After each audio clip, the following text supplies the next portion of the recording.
It's Starter for 10. Good morning. Welcome on this Sunday, second Sunday of Advent, which in churchy terms is basically just the build-up of in December, isn't it? Really, Rob? Preparation for the big event on the 25th. So my name is Giles Mahoney. Really big welcome to you all. I'm joined with Rob. Morning. Introduce yourself, and Jill. Morning. And today we're looking at a whole series of questions and thoughts. And you've got a question, Rob, today, haven't you, about do you want us to think about, those of you who are logging in at home and looking at this. So tell us about the question, why you picked it. Well, the question, first of all, is what do you do when things go horribly wrong? And I guess there's a number of different reactions that we might have when something goes horribly wrong. And I was, just to kind of whet your appetite, I'll say a little bit more about this in the starter, what's it called? High five, isn't it? High five. Yeah. But I remember I was stood in front of a school, an all-boys school, grammar school, of 800 pupils once, and about to do the school assembly. And all of the technology crashed about a minute before you were due to start. So there are different things that we might do when things go horribly wrong. Yeah. So I wonder what you might do. Yeah. What's your reaction when things go horribly wrong? Okay, well, I have got an answer to one of them. We did some building work on our house a few years ago, and we were waiting for someone to pay us some money to help us pay to get it all through, and then the person stopped paying us the money all of a sudden. And so I was in a basement car park down in Guildford, where I was working at the time, and I literally just didn't know how I was going to make the mortgage payments and everything else. It was like horrible. Talk about horribly wrong. Absolutely. Do we lose the house? Do we lose it? So rang one of my really good friends and just said, I don't know what to do. And he was brilliant, and he allowed me to burst into tears as I did. And he sat with me later and went through the numbers, and we found a way. And I really prayed. He led me back to God to pray. I was praying through it, but sometimes when we're really stuck, you can pray yourself, but actually you want to be in community, don't you, and want to work stuff through. And it was amazing. It was a transformation of our situation within a couple of months. So God really turned up. So right. Jill. Oh, well, my classic answer to when things go horribly wrong is I frantically make lists, which is really a form of taking control. I realise that. But one occasion when I really didn't even have that as an option was not long after we arrived in Brazil. We were going to be living in Brazil for a while, but I had no language, no Portuguese really, and Phil had hurt his back. I was sent off to a chemist to get some medicines, and that chemist sent me to another, all with broken sort of, line drawings on a page to get me to, and I got to the fifth chemist, totally focused on getting these drugs, got out of the chemist and realised I had no idea where I was. And, dusk lasts for about 10 minutes. It was pitch dark. I then realised I needed reading glasses because I lifted the map and couldn't find anything on the map and couldn't see anything. And I had no Portuguese. And then I realised that I didn't have my address. And I had no mobile phone. It was really, really, really scary. And was there a happy ending? Well, actually, you You're mentioned prayer. Now. I put my head on the steering wheel and said, God, I've got nothing but you. And I'm going to drive, and when I come to a junction, I'm going to follow what I feel you're telling me to do, and I'm just going to pray and hope that in this city of 2 million people, you'll find me my way back home. And 5 junctions later, I pulled onto my street and burst into tears with relief. Fantastic. Yeah. Brilliant. So, well, thank you for prompting us. And those of you online, Jill's our online pastor today. She would love you to respond, or we would love you to respond to that question. What do you do when things go horribly wrong? And they can be big things or small things. Pick your choice. But we'd love to hear about that and learn from each other really as well. And I think Rob, we were talking briefly a bit earlier about sometimes those little things, those little moments are actually part of a bigger story. And I certainly know that It's the case when we talk about, Christmas and Advent, and, there was a little story going on for Mary and Joseph, wasn't there? And there was, but there was a bigger story at work for the whole of the world, really, and for humanity. Absolutely. So, and often these little things actually are part of a bigger story. That's certainly my reflection. Yeah, and there's so much in the first part of the Bible, the Old Testament, that points towards smaller events, smaller stories that point towards this big plan that God is bringing together. Yeah. Well, we look forward to hearing your high five in a few minutes, so talk a bit more. So today we are going to celebrate a Christmas carol as our song this morning. And this one is being done by three of the students who are connected to Bookham Baptist, Rowan, Stefan and Sam. And last Christmas they locked themselves away and came up with some really creative takes on some really great Christmas carols. And one of those is O Come All Ye Faithful, with a particular style of playing it, which makes me really smile because it reminds me of Queen and various other things that are really great bands. They're actually going to be working on a couple more, so look out for those as we prepare for Christmas. We'll see some more carols coming through, but we'll just turn to that one now. O Come All Ye Faithful.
us adore him. Oh, come, let us adore him. Oh, come, let us adore him. Oh, come, let us adore him. Oh, come, let us adore him. Oh, come, let us adore him. Oh, come, let us adore him.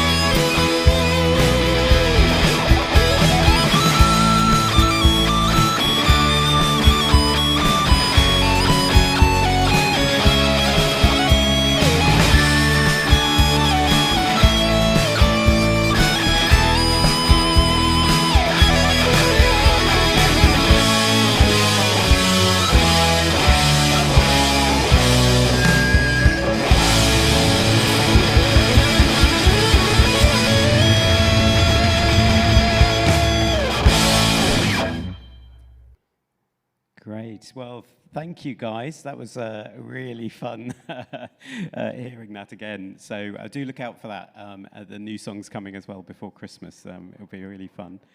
Jill, I think you've had some feedback about Rob's question. Definitely. So actually, quite a lot of feed people. The first one, Nikki, who's experienced the tech fail, and she says she's just got a ready supply of jokes. She always just tell a joke. That's you fill until the tech man in the background manages to get it going again. Harry says he is very self-aware. He mostly buries his head in the sand when things go horribly wrong. Phil says he goes into blame mode when things go wrong, normally blaming other people rather than himself. And Nikki also says that she prays because she knows that when things go wrong, it usually means there's a lesson in it for her. So she listens to God. And Peter, I usually try to fix things myself, only asking for help at the last minute. I think we all know that one, definitely. Absolutely. Oh, thanks, Jill, and everyone feeding those in. That's particularly that self-reliance thing. That's a biggie, isn't it? So Rob, we're now going to turn to you to do the high five. Yeah, so I was in this... It's the high five! It's the high five! That we think you love and enjoy, so we try and pause for that, don't we? Okay, I forgot the pause. Yeah, it's okay. Go for it. Okay, so I was in this school hall, in this all-boys secondary school with about 800 pupils, boys sat in front of me. As a Christian, with probably 800 faces willing me to absolutely fail in this moment. And things had gone horribly wrong at this point in time as well. And there's that feeling, isn't there, that happens when we're in that kind of moment, that sinking feeling in our pit of our stomachs. And what happens next? What is going to occur in this moment? And I guess that some of us will turn to those kind of base instincts that we have. We might want to blame somebody else. We might want to scream and run away and bury our heads in the sand. We might have for ourselves some life hacks that kind of get us out of that moment, like a few jokes that we can, or a list that... Peppa Pig jokes. Sorry? Peppa Pig. Peppa Pig. Well, yeah, if you have any, Giles, you might tell a few jokes in that moment. Well, in the assembly hall, in the school where I was, it's quite an old school. And as you look towards the back of the assembly hall, here I was on the platform with all of the masters of the school, the teachers of the school, and the head teacher with me as well. I looked towards the back of the school hall, and there was a stained glass window. And at the center of the stained glass window is a cross at the back of this school hall. And as this moment occurred and all those base instincts wanted to come out of me, I had this sense whereby actually Jesus was saying to me, just turn to me and enjoy and delight in me. And actually at that moment I was able to experience the delight of God in me at that moment, his sense of being pleased with me. And it was probably the best assembly that I've ever delivered in my life, because actually I was able to talk about the fun and delight and enjoyment that there is in being able to know God as our friend and our Savior. I was able to tell some stories of how we seek delight and fun in life in various different things, but the greatest experience of delight is of that encounter that we have with God through Jesus Christ himself. And so today that's what we're thinking about is when it does go horribly wrong, what does the Bible encourage us to do? And what happens when we follow what it says in the Bible and we take that response that it suggests we take in life rather than perhaps those base instincts perhaps of blame or of selfishness, that might come out of us in those difficult circumstances. Brilliant, Rob. Thank you. That sounds a really tough situation, but it sounds like divine intervention occurred to help you. Something like that. So, Jill, what do you make of that? Actually, it reminds me that feeling of being in a situation, suddenly feeling that you can't do anything about the disaster that's round about you. It reminds me of I did a long walk in the summer, 13 days walking, and found myself one day, I'd plugged my phone in the night before and I hadn't turned the socket on. And I'm not great with directions. And I found myself out in the middle of nowhere with not a huge idea of where I was meant to be going. And that kind of feeling came on me a little bit, Rob, that feeling of God saying, it's actually not really about all your preparation. You came here to be with me, a bit of solitude, and to walk with me, and I'm going to help you to get to your next destination without, and there was a sense that the preparation had been a distraction, and all these things that helped me feel secure were a distraction from the overall point, like you were saying, to know God's pleasure in who we are. Yeah. And that's, again, the little things. Often when there is a moment, it might not feel little at the time, but actually there's a bigger story at work, isn't there? Definitely. Which was great. Well, thank you for listening to us this morning. You can join us again at 10:30 on Zoom if you've got the link to that from Friday News. And also on YouTube at about 11 o'clock, Rob, you'll be giving your wider talk to the church community, and you'll be welcome to join us then. And there's a whole series of events coming up before Christmas and into Christmas. Some carol services on the 19th, which we'd love people to join from across our community, and feel free to book into those on the 19th. There in the evening of that day. You'll find information on our website. So. And people can join us at 10:30 in the building and as 10:30 in the building. Yes, I should have made that point. I'm assuming people will rush now to 10 minutes down the road. Absolutely. Okay, well, have a fabulous week, and we'll speak to you all soon. Thank you. Bye. Bye.